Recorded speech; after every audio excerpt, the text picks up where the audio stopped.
السلام عليكم ورحمة الله وبركاته، ازيكم عاملين ايه؟ يا رب تكونوا بخير وبصحة وسعادة يا رب. قبل بقى ما ندخل على الوصفة هنسمي الله ونصلي على الرسول صلى الله عليه وسلم. طبعا كلنا بنحب في بيتنا ريحة المخبوزات وخير المخبوزات، ده طبعا بيبقى خير في بيتنا. يلا يا ستي الكل هاتي بقى معايا كيلو دقيق، وهننخل بقى كيلو دقيق نخلة حلوة كده عشان هنعمل شوية قراقيش في بيتنا.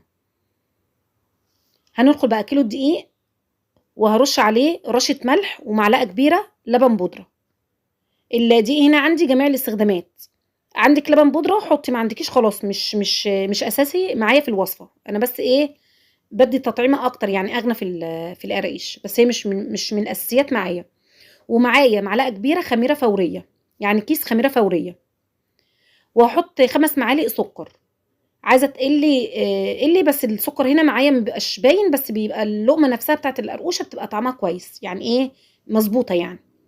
وهحط معايا رشة ملح. تمام. هنزل بقى بكوباية سمنة وكوباية زيت، أو كوباية ونص سمنة ونص كوباية زيت اللي يعجبك. أنا هنا ضفت إيه كوباية ونص سمنة ونص كوباية زيت. عايزة تعملي زي بالظبط كوباية ونص سمنة ونص كوباية زيت، هتبقى معاكي ناعمة خالص. عايزة القرقوشة مقرمشة شوية معاكي، يبقى خلاص يبقى كوباية زيت وكوباية سمنة. عايزاها ناعمة كوباية ونص سمنة ونص كوباية زيت. تمام. أنا بحبها ناعمة. همسك بقى السمنة مع الدقيق، هابس السمنة مع الدقيق لحد الدقيق ما يتشرب السمنة معايا كويس جدًا. تمام. أنا معايا هنا في القناة عاملة طريقة برضك قرقيش بس بطريقة مختلفة خالص عن ديّة. لو حابة برضك تشوفيها شوفيها. تمام. يعني دي وصفة ودي وصفة، القراقيش لها كذا طريقة يعني، وكل طريقة طعمها غير التاني خالص طبعًا. هاعجن هنا معايا بمَيّة، عايزة تعجني بلبن ما فيش أي مشاكل، أنا هنا عجنت معايا بمَيّة.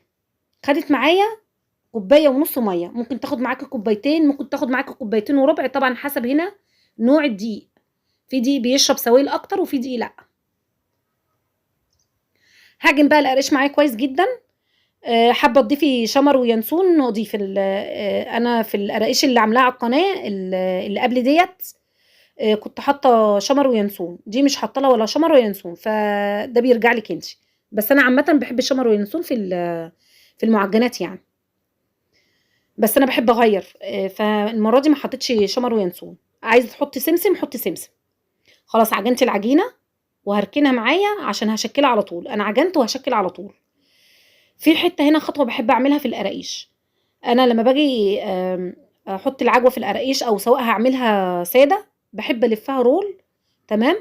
وألفّها وزي ما أنتم شايفين معايا كده وأضغط عليها حاجة بسيطة كده، دي بتدّي معايا توريقة حلوة أوي، أوي للقرقوشة، بتخلّيها هشة معايا.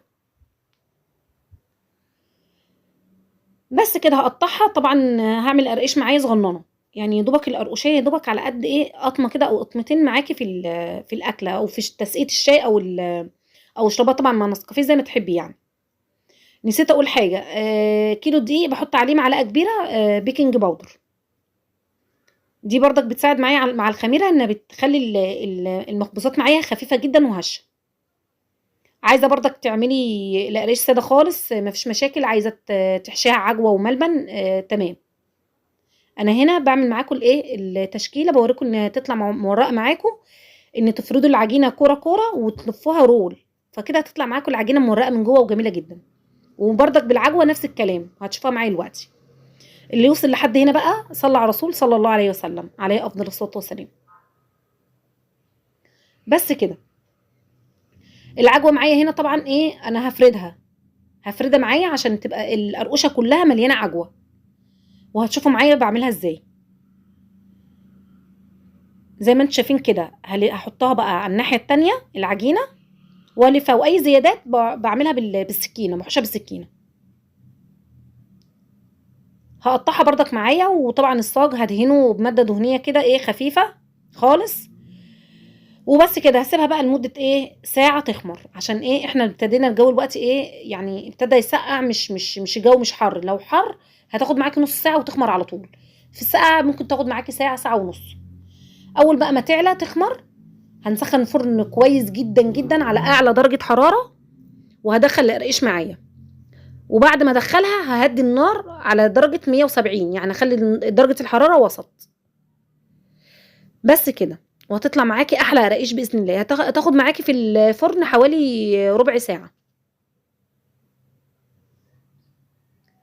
وادي إيه باشكّل لكم القراقيش، بافرد معاكم العجينة على شكل بيضاوي، تمام، هتبقى معاكم أسهل وتاخد كمية أكتر. وأي زيادات زي ما قُلت هنقصّها بالإيه، هنقطّعها معلش بالسكينة، تمام، سهلة جدًا وطريقتها سهلة وبسيطة جدًا، بس طعمها حلو أوي، أوي، القراقيش بقى دايبة يعني حرفيًا جميلة. عايزة تضيفي تعمليها بسمنة بلدي تمام، أي مادة دهنية عندِك تمام، طبعًا لو بسمنة بلدي بتبقى مميزة طبعًا.